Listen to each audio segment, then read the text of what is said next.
ABB FIA Formula E Championship moves away from Monaco to the Berlin Tempelhof Airport. It's hosted the most races of any Formula E track on the calendar, and it's back. Welcome to the first practice session. And we're moments away from that session getting underway. It's a brand new track configuration, some corners the same. Start line and finish line have moved. Let's hand over to Nicky Fields for the beginning. Hello and a very warm welcome as the sun beats down here at Berlin Tempelhof Airport as we kick off with the Sun Mini Meal Berlin E-Prix. It is rounds 9 and 10 of season 10 of the Formula E Championship, and once again we are here in Berlin. It is a firm favourite on the calendar. It's been a staple since our first season. We're racing for the 17th and 18th time this weekend, and I'm delighted to say that this time we are joined by Scottish racing legend, 3-time Le Mans winner, and of course team principal at Audi for those 4 years between season 4 and season 7. Alan McNish, welcome back. It's fantastic to be back, and also fantastic to be back here in Berlin. Sunny day, new circuit layout, and a lot of action ready to come. Yeah, we have, I mean, this is obviously a place steeped in history, but we're making our own history here, having raced here since 2014. It has been on the calendar since season 1. We've had, as you mentioned, 6 different versions of the track. We've got a new one this time.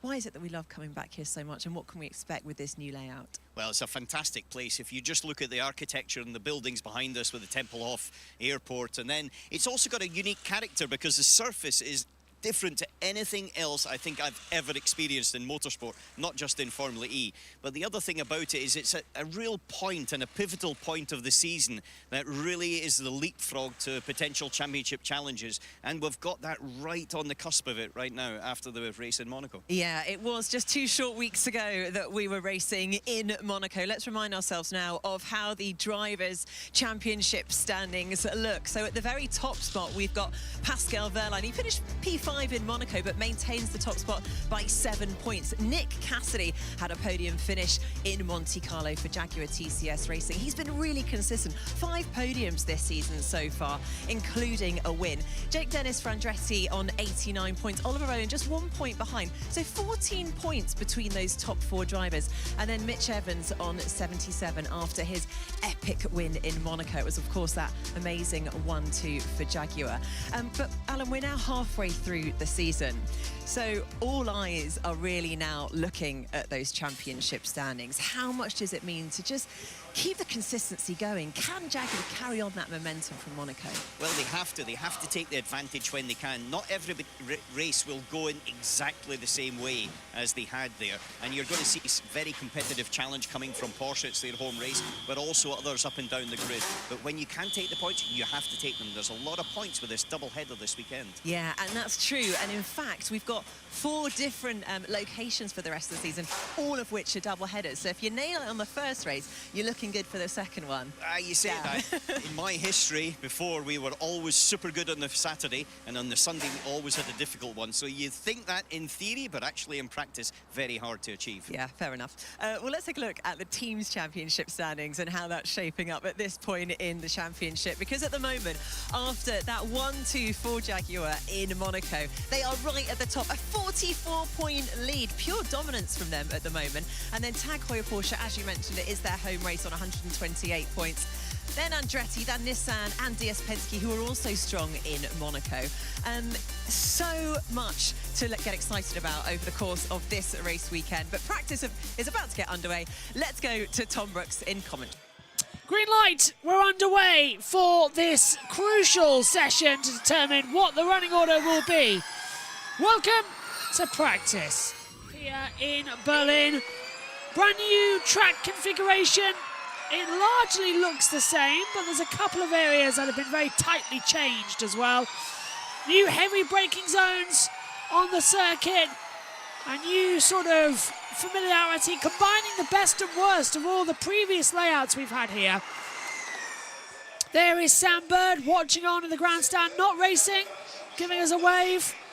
Surprised he's not actually up in the commentary box actually as well. Hello, Sam. There's the old start-finish straight, down towards what used to be turn 1. Now it's down at the back half at turns 12, 11, 13, 14. So it's a similar circuit to what we had last year, but a few twists and changes to make it a little bit nicer and just a little bit easier to view as well. So get used to it, because we are, and that's exactly what we're sort of going to have to do here in Berlin.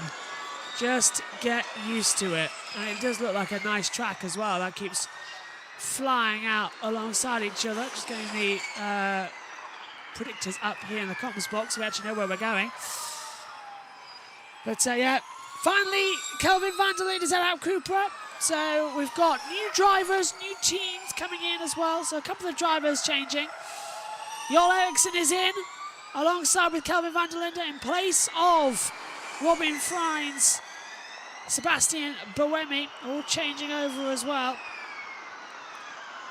So we got Dennis Van Dorn, Seta Kamara, Eriksson, Hughes, Gunther, Barnard in again for Bird, Evans, alongside Degrassi, DaCosta, Paul Aron making his debut, Nato, Druvela, Jordan King's here, with Roland, Fenestrauss, Verne, Tickton, Cassidy, Mortar, Kelvin van der Linde, and Pascal Wehrlein. Full course yellow test is in effect now as well, just to make sure that everything is okay. It is not, I repeat, not due to any accidents on the circuit. And there's the layout change for you as well. Completely flipped for season 10. Now the lap starting on the back stretch. The circuit will still zigzag across the concrete apron though. So it's a new layout and it's taking its time. Full course yellow. 5, 4. So this is a standard sort of system check that all the teams will do over the course of 3 practice laps, just to remind you. So away we go then. Green flag heads back out on the circuit. So we have 2. Oh, and there's a car stopped in the wall. Eriksson set the fastest time, but who stopped? Is it Pascal Wehrlein? On the way down towards turn 6 and 7? No. So who stopped the timing tower? I can't quite tell as they come across. New start line here. Race control again. It's weird, isn't it? Turn 5. So turn 5. No one's registering a stop down there. But we can clearly see a car stop there on our driver tracker. So you're confused, I'm confused. Take a look to see if there's one on our screen. Let's hear the boys. To that 6-7 area. Not going yet, so that's been a minute. It is and a half Wehrlein. Pascal's been there. We're on. Red flag's out, red flag. Turns right. They've stopped the session now, red flag's out. Oh, something definitely switched off quickly. It was an instantaneous stop. Yeah, we've got a red flag now out in the session as well, so Wehrlein's car is going to have to be recovered. It was sort of, there was a gap in the wall just a little bit further back, but obviously not enough for him to get the car recovered. The car is at the entry to turn 9, but the driver is out, so everybody can feel free to go faster than 50 to make this happen a little bit faster, please. Yeah, we can see the car, the driver's there now on the circuit, so it's a red flag for nothing. Just trying to listen in here. Car's red. Okay, again, everybody can exceed the 50k limit here to make this go faster, please. So just saying there that the car is red, so that's a safety-related issue, isn't it? Yeah, well, it's shut down, and so therefore, basically, when they say the car is red, that means that the marshals have got to be very careful when they handle it, because it's live still, or it could be live, and so from a protection point of view, they're doing that. But also, I thought I heard them saying there was a little bit of smoke somewhere. I'm not sure if that was the case. Whichever way, it is a red flag. The car is stuck on the circuit. Pascal is out, and certainly doesn't look like he's going to be taking any part in this FP1. No, not ideal for the championship leader to have come a cropper with some technical problems. Well, I think the technical problem of losing the session, Karun's one thing. If he has to change, for example, a battery, and they are limited in the number that you're allowed to use, and so there's grid penalties that come from it, that's the bigger factor. It is, especially on a weekend where we've got a new track layout for them to run on, and I think, you know, any track time is valuable. We'll see. I think here losing track position is, you know, in terms of grid positions, is less of an issue because you can come through the pack so quickly around the circuit. It's a big wide open track, unlike Monaco or Area that we had before. This may take a little longer than we thought. We're going to have to send the rescue car and have a look and That's because the car's check gone out. red. So I'll let you know. Car's gone give you red. The normal heads up. Okay, so And you can see the rescue car going round now on the track. You can see. So this is an interesting one, actually. What's happened out here? right-hand side of your picture. Of course, we didn't get any meaningful running in at all during those 3.5 minutes before the red flag came out. But, you know, this red flag, what they'll likely do, I would imagine, is if this red flag goes on for an extended period of time, it's probably had a few minutes on at the end of the session. Yeah, they've got the flexibility to do that, especially this Friday afternoon when it actually comes into the Saturday or the Sunday when you have got defined qualifying and race start times. Then obviously it's a bit more tricky, but they've always been quite flexible if there has been a loss of track time. And especially with the fans out there, they want to see the cars on track for the maximum time, and so do we in the comms box. Yeah, they're just delaying Tom's appointment with his beer at Checkpoint Charlie. Exactly. I'm very much looking forward to that, I'll be honest with you. More looking forward to the appointment with the Formula E car tomorrow, though. So are we. Don't you worry. So are we. We're looking forward to.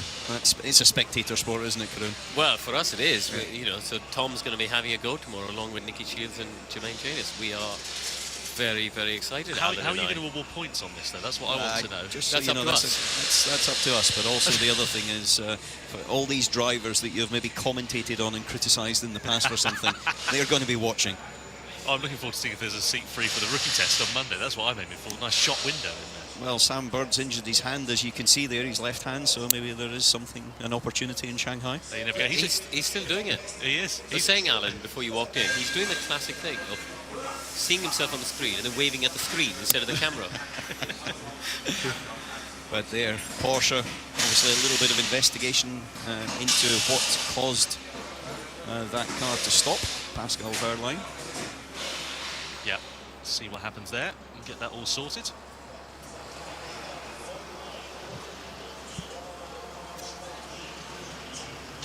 So, car about to be recovered then for Pascal Wehrlein. You can see the team down here just making sure that everything is all okay. They've got what looks like some special marigold gloves on there. Yeah, it's the electrical safety crew from the FIA that's there checking because there's a light on the car that will say it's red, and that means that it's got to be dealt with in a particular way. And you're correct about the gloves. They are very, very thick rubber gloves, and all the teams have to have them. As you can see, a little bit of electrical activity probably over Berlin at some point in the near future. Whether it actually affects FP1 or not, we don't know. Near future, whether it actually affects FP1 or not, we don't know.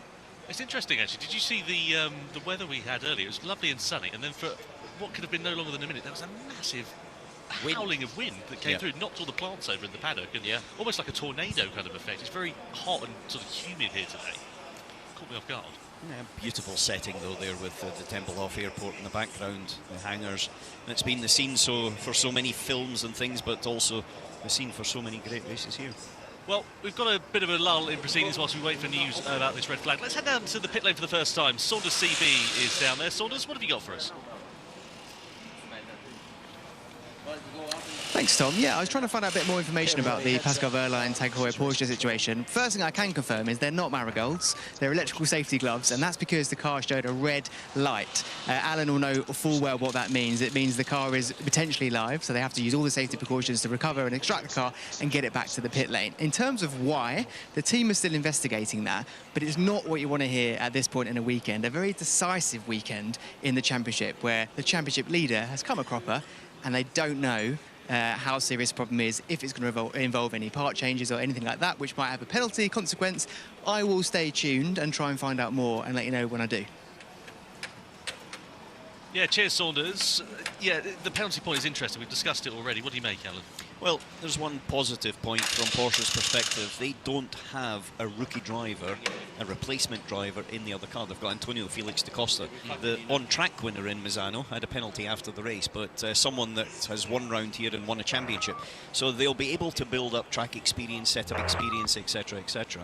But ultimately... Good. So yeah, that's just arranging that in the background. But so basically, what we're doing now is putting on the third cold set. Then we go to the shakedown set, and then we go back to this set. And we're going to stack this set that's coming off the car now to try and give us a temp stagger for the last run. So just a bit of team radio there about the plan for Stoffel Van Dorn. Just had notification that the car of Wehrlein showing no lights will be moved to an isolation area on the track. Also, having a notice come through for Jehan Ruvler on our timing screen. He's under investigation for speeding under the full course yellow. Yep. Not ideal. It's a slam dunker, isn't it? Yes, in principle, yes, it is, but at this stage of the weekend, it will be a fine, so his pocket will be a little bit lighter, and it's something that obviously you don't want to happen at the beginning, because it actually doing, even although you should put it behind you, but it just puts you a little bit on edge if it's your first real race weekend there, Karun. Yeah, and also I think it'll put you on edge the next time you get a full course yellow or safety car during the race. I don't know. They don't have the sort of delta time, do they, when you get the safety car in the race? But if you get a full course yellow or a virtual safety car, then you've got to follow a target time. So it will certainly weigh on his mind a little bit, I think, at that point. Time is still counting down, as you can see at the moment. There is Maximilian Günther just inside the Maserati garage. Winner, of course, from Tokyo. 6th place in the Drivers' Championship. Tied at the moment with Jean-Eric Vergne in the standings.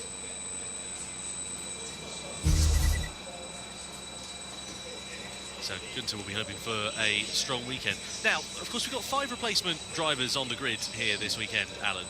For the likes of the full-time drivers, I'm thinking of those who haven't had a particularly brilliant season so far, the likes of Sasha Fenestraz. Jehan Ruvler obviously is a rookie, but he's not had anything particularly that much to shout about. Is there any pressure on them with these super subs coming in? Well, there definitely is, because now is contract time, and you're at the halfway point of the season. If you're a team and your driver lineup contracts are up at the end of the year, then you're looking to understand what the opportunities are for the future, and every driver wants to do the best, and there's no question for the rookies coming in. It's actually a pressureless situation. They want to do well, but ultimately for them, if they do well, it's brilliant. If they don't, they're in the same position they were without the race. So, to me, it's a case of they can go for it, whereas the drivers that have got a championship to play for, they've got to be a little bit more careful. And you're right, the ones that maybe haven't had the best season so far, looking over their shoulder. But as a racing driver, you're always making sure that you're trying to be quicker than anybody else in the grid, whether they've been there for the full season or not. And if we look at the likes of Envision there, Karun, as well, we've got Paul Aaron, who's the Estonian rookie, making his debut this weekend. We've got Joel Eriksson, who has raced in Formula E, but not for a few years, since Gen 2. They've got a completely different driver lineup for this weekend. So what are their expectations going to be? I think it's just the usual story of trying to maximise and getting some points. They've had a pretty torrid start to the season, Envision, haven't they? Given the fact that they are the reigning champions, we've got stability in the regs. This car is basically the same as they raced last year. The one big change is they've lost Nick Cassidy, who's gone over to Jaguar, the Works team. But they are now 8th in the team's championship, which is, a huge contrast to where they were sort of halfway through last season. And I think for both of these drivers, it's 2 things. One is an opportunity to make an impression in a different category, different type of racing. Particularly, I think, for Joel Eriksson, because he hasn't really got a program in a top-level championship. Aaron, on the other hand, is 2nd in the Formula 2 championship, and he's doing a fantastic job there, 3 podiums already. So I think for them, getting points, I think, will be a solid reward for being dropped into. Okay, everybody, this is a heads up. We've got the track clear. We're going to go at 17:15. So in about 30 seconds or so, we'll get the session back underway, which is good news there for the drivers, as they'll be getting, I imagine, pretty hot in the cockpit of the Gen 3 cars at the moment. Here is Jordan King, another man who makes his debut in Formula E. He's been with Mahindra for a good few years as one of their sim and development drivers. We've seen him in the rookie test this year at Mazzano as well. Now, of course, after this weekend, he won't actually be able to compete in any of those rookie tests because he's done one race. But I spoke to him before this weekend, and he's just relaxed. He said, I'm going to go out there, just do the best I can. He said, I think I'm going to put more pressure on myself than the team are. Yeah, I'm pretty sure as it now goes green, and they get their chance to get back out in the circuit. So session resumed then, following that. Yep, green flag. We're back underway here in Berlin. Let's see what we're going to get in this first practice session. First of all, my eyes are on the top of the screen here at the clock to see if that increases. We were under red flag for around about 15 minutes, so instinct telling me Scott Elkin, the race director, is going to increase the time, and we're on a Berlin airport that doesn't get used, so it's not going to be opened up, and it has a 10-minute extension to the time. We have 25 minutes to go now. Session will run until 17:41. He has another 25 minutes. Here's Van der Linde. So it will be for sure out, warm, push, push now. And I keep you updated after these out, warm, push, push. So they've added. So an out lap, then it's a 2 push laps back to back as they come out of what was the last corner. Now turn 9 and 10 down the old start-finish straight. Yeah, it is weird now not having that as a start line, but it's reprofiled turns 12, 13 and 14. That leads back on to the start-finish straight, more opened up as well. Let's hope we're going to have some decent racing here in Berlin. Of course, the start line now on the back stretch. It now goes a straight line sort of down towards turn 1, which is now the heavy braking.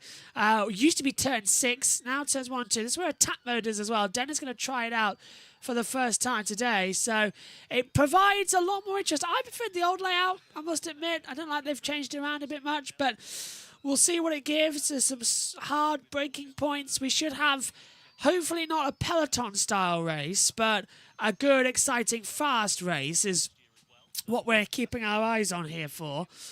Reminder of what we've got coming out the remainder of the day. We've got second practice and qualifying from the NTT IndyCar Series at the Indianapolis Motor Speedway. And then tomorrow we've got practice and qualifying and races galore across all series. From Formula E, British Touring Cars, IndyCar and MotoGP, as well as Moto E as well. So there's a lot to look forward to this weekend. If you're just joining us, reminder that MotoGP, only the sprint and race will air live on YouTube. Everything else is on Twitch. That includes the Moto E races. Moto 2 and Moto 3 will be delayed and recorded on Monday for transmission as well, due to the fact that we're doing everything. And Darlington, of course. NASCAR Darlington, the throwback weekend, is coming up. Okay, sessions are underway. Let's get some basics to the board. Hand it back to the boys. Two there as we cut to Roger Griffiths, but hopefully we go back on board with Jake and have a look at this track, a new layout. This, I tell you what, Alan, at some point, somebody's going to count up how many different layouts we've had here at Tempelhof, isn't it? Yeah, it's already happened.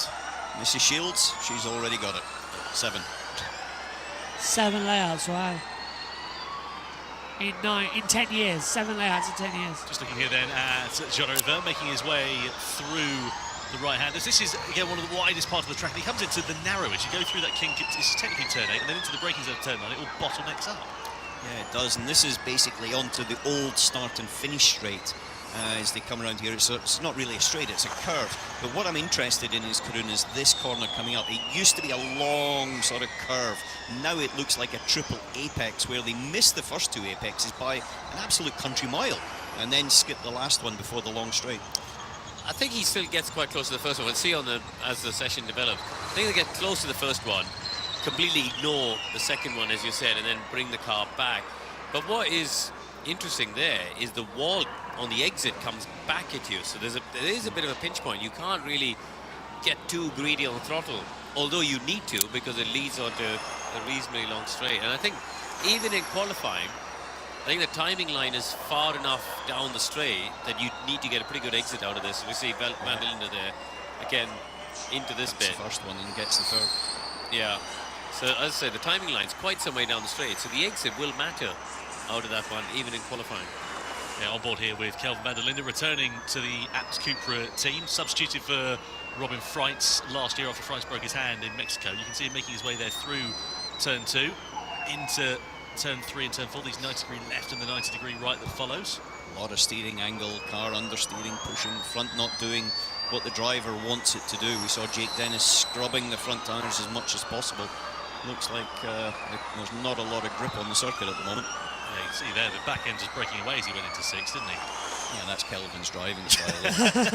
Backs it in, gets rid of the understeer, and then back on the power. He'd be a really good rallycross driver. He is a really good driver, period. Whatever I've seen him in, he attacks. And I do like that about him. Really relaxed style as well, just in general, really. I was talking to the team earlier on in the day, and they said, yeah, we just love the atmosphere that he brings to the team. He's just happy, he's bubbly, he's relaxed, he's just a good person to have around. So the lap time's down to 63 seconds, Tom, and I wonder, as we get a bit more track evolution, whether we will get closer to maybe even a sub-1 minute lap once they get to qualifying and turn the power up to 350. I think the first thing they've got to do is get that dust and dirt of 1 year that's been blowing around with the wind and the various other things off the track, get it cleaned up, and then maybe get a little bit of rubber down. I don't see too much rubber before qualifying though, Karun, but certainly cleaning up the track's going to be one part. Sunday So might talking be about the the day. surface then, Alan, it's pretty unique. I mean, we were walking at the circuit earlier on today. On foot, it feels incredibly grippy, but I understand that that's not actually the case when you're in a car. Well, it's incredibly rough. I would say grippy means that the tyre is working into the actual tarmac, or in this case concrete. But this concrete's been around here since I think the 30s and 40s. It's an airfield at the end of the day, and it's never been resurfaced. All the time we've been coming here, it's been exactly the same. And so it's very, very durable, but it's extremely rough. And that means that from the tyre, it just sort of scrubs across the top of it and doesn't necessarily grip into it. And that causes its own problems, sometimes tyre overheating. But as Karun's just pointing out in here, it gets even slipperier when the rain comes, and there's a lot of big black clouds over there. There is a lot of rain clouds. We've never had a wet race here. I mean, if it rains, it will be pretty wild, won't it? Yeah, Races yeah. around here. I think it'd be great. For us, obviously, because we're sitting inside a, building with a roof. Yeah, there Rain are clouds those are clouds coming, you can yeah. see overhead. No threat of rain at the moment. See how that develops. 37% chance according to the timing monitors up here in the box. Nick Cassidy just gone quickest by half a second into the 1 minute 2s for the first time in this session. Of course, won here last year for Envision, did Nick Cassidy. Incredible performance that he put in that Envision. Now over at the factory Jaguar team, and you have to, doff your cap to him because he has put in an incredible season so far with that team. Sits second in the championship, nearest rival to Pascal Wehrlein, and I think he's got a real opportunity this weekend to try and capitalise on that. Yeah, he has.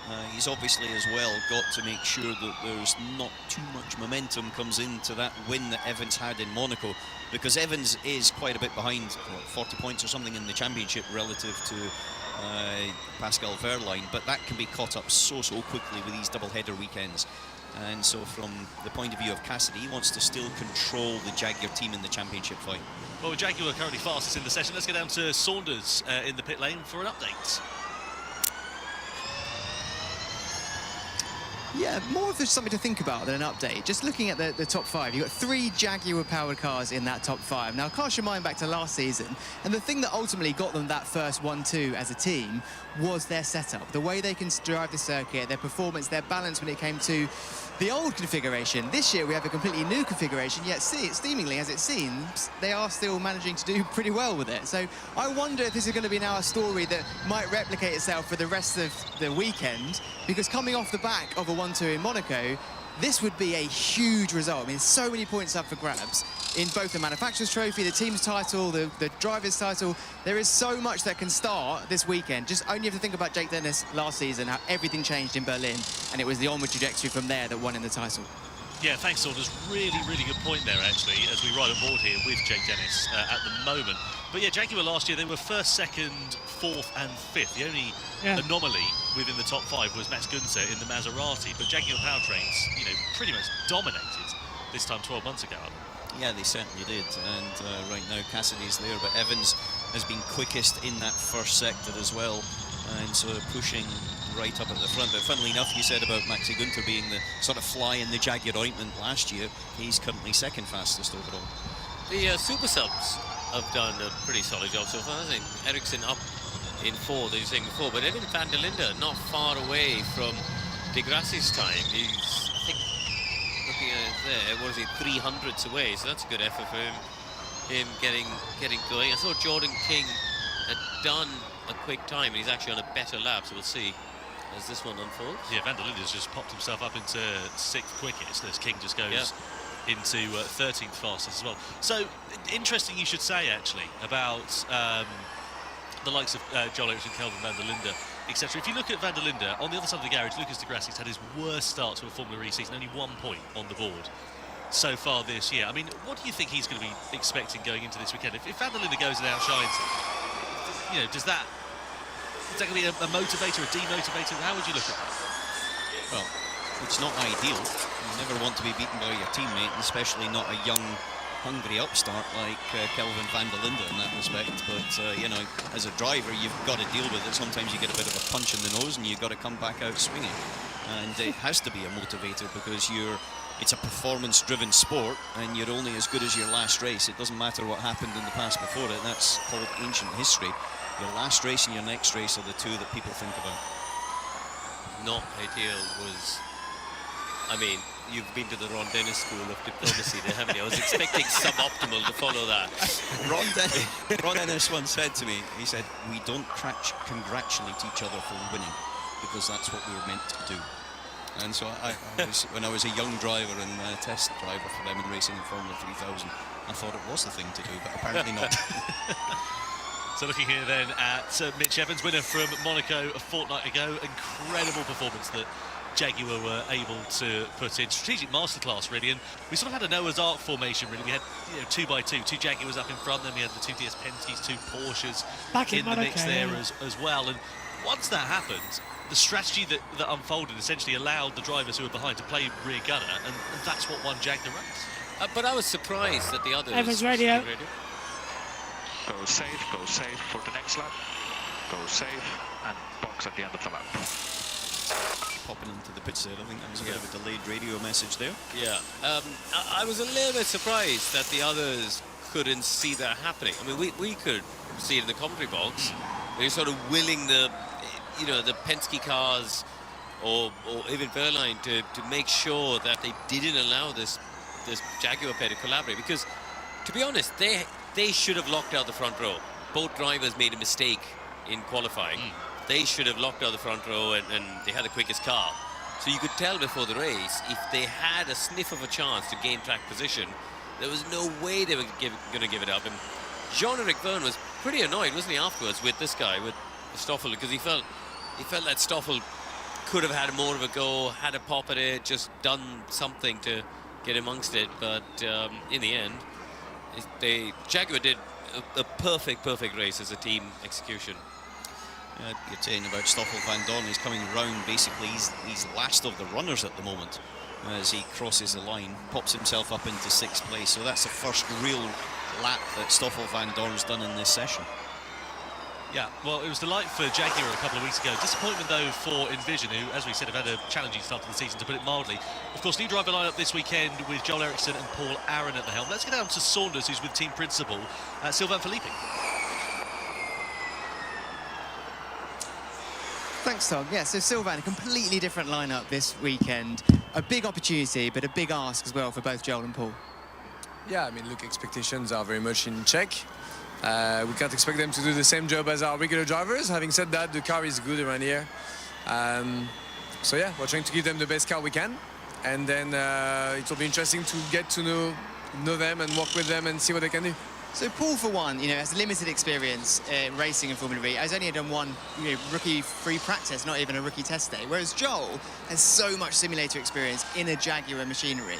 What does that account for? What does that mean? How much can you count on him to almost get off the back and start strong? Yeah, I think they have to learn different things. Joel is obviously much more familiar with the systems and the car and the way it works, and having raced in Formula E. So he's more up to speed on that side of things. Paul has everything to learn, really. Coming from F2, very different type of cars. He's obviously very fast, so it will be interesting to see what he can do in quali. And then racing in Formula E is obviously very different to racing in F2. So all the energy management side of things, he has to learn, all the controls. Yeah, a lot to learn, but they are excited. It's a really good challenge for them. So yeah, let's see what they can do. And finally, in terms of expectation or any particular target that's been given to the two drivers, what might that be?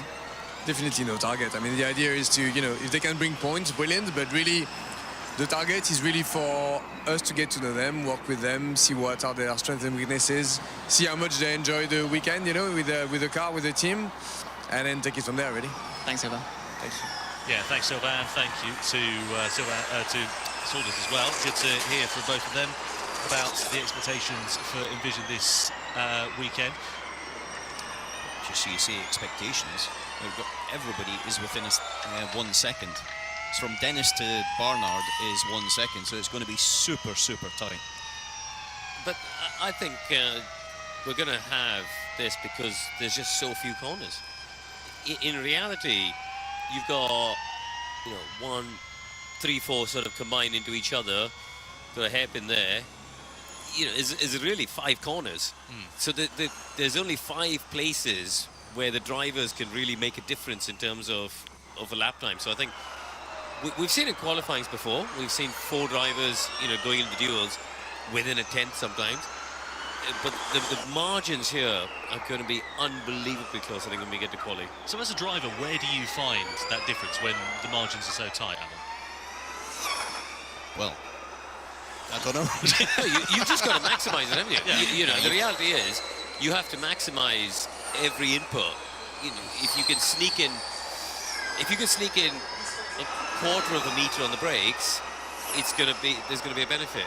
You know, you still, as a driver, approach it like every other qualifier, right? You still have to maximise every single thing, and you can't control what the others are going to do. You can only control what you can do. I think the risk is when you're getting towards the end of the lap, then making sure that you don't try and throw the car in too much, because then if the rear steps out, especially around here with the grip off line being so low, then you would slide wide and then you could easily lose half a second. So there's that sort of risk and reward point of pushing that little bit more than the quarter metre, as Karun was saying, but on the other side of it, not a quarter metre too much. Just under 9 minutes to go of the session. Van Dorn's just gone. Top of the pile, 1:02. Knew that was coming. 4:77 for the DS Penske driver. Podium, of course, a couple of weeks ago in Monaco. First time he's been on the podium since 2022, his championship winning year, believe it or not. And it has been a bit of a difficult rebirth into Gen 3 for the Belgian driver, but seems to be finding his feet now. Yeah, and his teammate Jean-Eric Vergne's the fastest in the first sector as well, so it looks like the DS Penskes are just stretching their legs a little bit. So, with the sort of last 8 minutes now of this session, what do you think the teams are going to be focusing on? You've been in this position, Alan, so where do you put your efforts in these sort of last bits of FP1? Well, you don't have too much time between now and the race, and so you're juggling a little bit between a sort of performance run but also race runs. Get your energy management, because you'll have done all the simulator work here, and so you'll have a rough idea what you're going to do for your actual energy management. However, saying that, you want to ensure that you do 4 or 5 laps and get a feel for whether that correlation is correct, because if it's not, you've got overnight to be able to adjust, and so it's always better to ensure that in this session you get that correlation done. I think Jean-Eric Vergne had a bit of a mistake down at turn 6. He ended up going wide and lost 3/10 in the middle sector, so he's faster than anybody in sectors 1 and 3, but Van Dorn has the fastest middle sector. So we're going to have a 40 lapper on Saturday, 38 laps on Sunday, 38.5 kilowatts of energy, which is the maximum amount that's allowed, but we're still expecting what we call a peloton style race. If you look to Misano, lots and lots of energy saving, and here as well, I mean, look how wide it is going here into turn 6 and turn 7. There's a good possibility we can get 3-4 cars wide going into that corner. Well, I think it's a fact we'll get 3 or 4 cars wide, more than a good possibility. I think it's going to be very much a case of waiting and finding position for the last 25% of the race, or 10 laps on the Saturday. Once they get to lap 30, that's when I think it'll settle down and you'll see legs being stretched, gaps being stretched out, and the ones that have protected themselves better than the others will actually just be going for it. Sets the cameras off to the car park there. McLaren's pace is a bit confusing, isn't it? Both cars some way down the order. Yeah, Barnard was very, very late out, and he had only done a few laps, and they're not quite on it. They're running the Nissan powertrain, and so Oliver Rowland's up there in 9th place, and admittedly 6/10 off the pace. Yeah, they didn't wake up at all at any point. Yeah, Covey, let's try and wake them up on this call up then. We'll be going push 300 again next lap. So it's talking about tyres there. We can't get them into the right operating window. I mean, it's been a complaint for drivers over the course of the last couple of seasons. It's just how narrow that operating window is. And if you can't get them into it, you know where. I mean, look, Hughes 19th, Barnard 21st. Well, that's the only thing that makes you go round the corner at the end of the day, is the tyre. It's the way that the car loads the tyre and makes it work, which gives the grip. And it's absolutely key. Always has been here, though, for different reasons. Usually it's about having too much thermal temperature and trying to protect them as opposed to necessarily trying to make them work. But you see sliding wide, we saw quite a few people there in that last corner just getting wide, and it's very dusty offline as well. I think actually you know, to counter the point of the fact there's only five or maybe six real corners here, the track surface does throw a massive curveball, because there are certain setups and certain cars and drivers and engineers who can unlock maybe a bit more performance on this unusual surface. Because actually, when you look at the gaps, you know, okay, the top three are close, but for example, Roland in 9th, 6.5 tenths away, that's bigger than we would see at other circuits, for example, with longer track layouts. You know, this is one of the shortest on the calendar. So I think those gaps we're seeing further down, beyond the top 4 even, are to do with the fact that people aren't necessarily getting the tyres in that window. But then they've got overnight, and they'll be working on that overnight to try to make sure that by FP2, free practice 2 tomorrow morning, that they'll be in the window, or they hope they'll be in the window. So I would expect the circuit to be a bit cleaner overnight. Even if it's windy, it tends not to be too much of an effect. But I would expect it to be a bit cleaner, and if it's a bit cleaner, then ultimately it should concertina up a little bit. Well, yeah, I mean, they've got Big Tom, Nicky and Jermaine to go on and sweep the track for them. Yeah, I know. And also debris. Well, yeah. What? Possibly. You're preempting this. Hey, I'm out last, so, you know, it's not going to be nothing to do with me. I want to make that clear. Just a little thing popped up on our screen. Poor old Pascal Wehrlein stopped on circuit, and he's now under investigation for not following the driver's briefing notes, whatever that happens to be. Right. I think that's maybe related to leaving the steering wheel on, because we did see the FIA electrical safety person having to put the steering wheel back on. I'm not sure if that's the case or not, but it looks like there's another discussion for Pascal. Jordan King's jumped up ahead of Mortara, so that's a good start to his FE. So if the name flashes in pink, that means they're in the full 350 kilowatts worth of power. So normally, under general racing conditions and in the group stage of qualifying, you'll have 300 kilowatts of power. If you go into attack mode...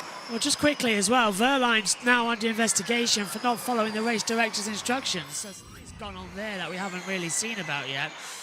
So, yeah, there's definitely delta points that need changing. Van Dorn the fastest with 3 minutes to go on a 102.477. But a bit of a quiet first session, apart from the red flag early on. Roland still pushing it hard as he flicks into turns 12, 13 and 14. And the last corner at 15, back across the straight. Few drivers out there in attack mode right now. DaCosta goes fastest, 102.289. So 0.188 faster than Van Dorn. And it says that Cassidy has stopped. Now back on the track, good. Wehrlein, the only one who has stopped and also had time in this session. Barnard on his, well, I thought really impressive Taylor Barnard back at the Monaco E-Prix. Jess and Ed commentating that one. I joined halfway through the race in the pit lane as well. But I thought really interesting race from them. We did the sprint race for MotoGP. And now we're swapping around this weekend because Megan's doing that one. Megan's doing the sprint race and I'm doing the Formula E. It's the way it works. And we're all about to go for the race. Yeah, DaCosta, interesting enough, still top. King then up to 14th. So Jordan King doing good. Oh, there's a slippery surface like that. There's a banner on the track in the braking zone on the outside. That's an unusual one to get through. King crosses the line. Stays 13th. Doesn't improve with 1:20 to go. I'd love to have been at this race. Maybe next year we could do the Berlin E-Prix. That might be one to get to, eh? I don't know when it is next year actually yet. There's a couple of events we're playing. Here's Scott Elkin. Just be aware, I don't want to start the session to pick those up, so just be aware that they're there. I tell you what, it's how not tight and narrow it gets down there. So down into that braking zone for turn 12, there is a banner loose from the advertising boardings. So, yeah, they're all sort of ripping up. And, oh, Evans getting stopped in the braking zone by Degrassi and by Van der Linde. Just sort of stopped in the centre of the track, and Evans had nowhere to go. And that's because Van der Linde has picked up some of that advertising banner and is flying across the racetrack. Now Evans in part is going to block Van der Linde down towards turn 1. Van der Linde Checker goes through. Degrassi has backed up. Jaruvala's come into the pit lane, and it's all messed up in that last sector. Not exactly the greatest couple of corners we could have had there. Checkered flag is out. The session is over. A few drivers flashing magenta, which means they're on full power lap times. Track's still not grippy enough to get us a proper orientation of what it needs to be. Van Dorn second, Gunther third. Van Dorn on a 102 point... Wow, Seta Kamara, 102.417. Much better time then on the deck. Degrassi, oh yeah, here goes Degrassi 19th. Surface flag still out. That what used to be the old start finish straight into 1, 2 and 3 now sort of tightened up, changed around. It really is quite hard to navigate against. Across the line comes Degrassi. I hate this camera angle that they're using, the zip cam. It doesn't work. There we go, that's the flag we need, the start line flag. DaCosta top, 102.289. Sete Kamara, Van Dorn, Gunther.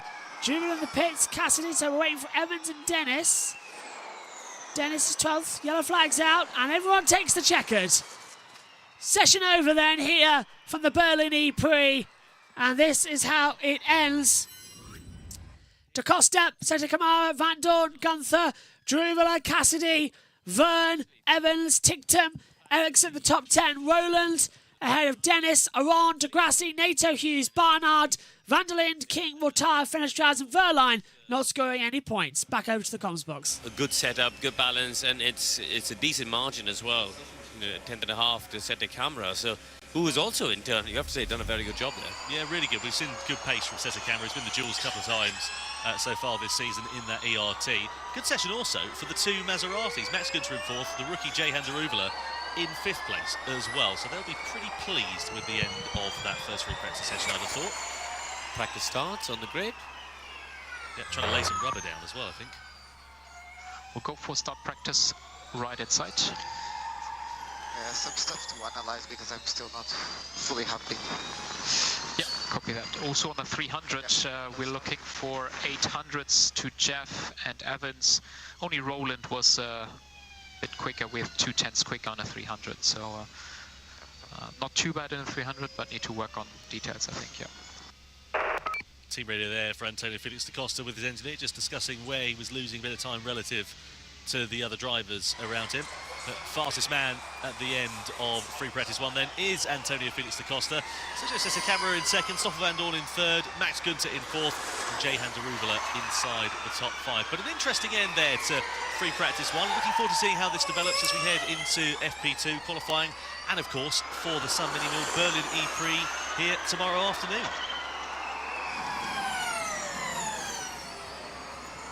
So the practice starts then just taking place.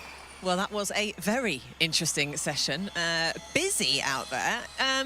Let's talk about what happened with Pascal Wehrlein at the very start of the session, because he didn't make it back on track. How much of an impact is that going to have on his weekend?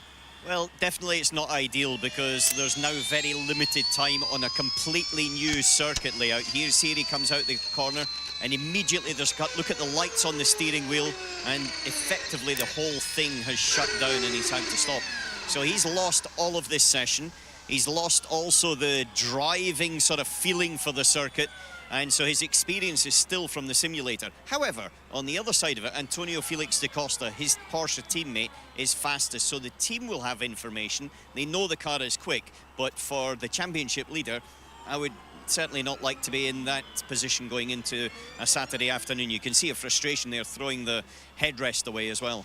Yeah, it's not ideal, is it? Especially, you know, it's a big race for Porsche. It's a home race for him and the team. They've got a huge hospitality area here, lots of guests, lots of eyes are going to be on him. So the pressure's very much there for this weekend. How much work are the team going to have to do also overnight to make sure that the car is ready for tomorrow and we don't have a repeat performance of that? Well, we don't know what the problem is yet. That's the critical thing. So the first thing is understanding exactly what the problem is. And then once you understand it, and hopefully you do find the root cause, then you can change it. But if it's a parts change, and for example a battery or something like that, then there's the potential of the horrible word, grid penalties. And so therefore we've got to wait and see. However, he's also under investigation as well for not following the driver's briefing notes. So certainly it hasn't been a good session for Pascal Wehrlein. Not a good start for him, but a great start for Antonio Felix da Costa. Quickest in the session. He's obviously won here twice before. It's happy hunting ground. He also claimed his Season 6 World Championship title. What a cracking start for him. Yes, it was. He put in a really good lap at the end. He's always been up there in the top 6 or 7, but right at the end he delivered a lap, and that will give him confidence, because obviously he had that win in Misano taken away from him. Bit of frustration, still a little bit of a cloud over what he's going to be doing next year, so it's always good to put a fastest lap time in there. Absolutely. What a way to start the weekend, that's for sure. Now, it has been a bit of a game of musical chairs since we were in. Yes, it has. Thank you very much, Nikki, Alan, Tom and Karun, and Saunders in the pits. We'll be back for all the action from Free Practice 2 tomorrow. Take care. Bye-bye.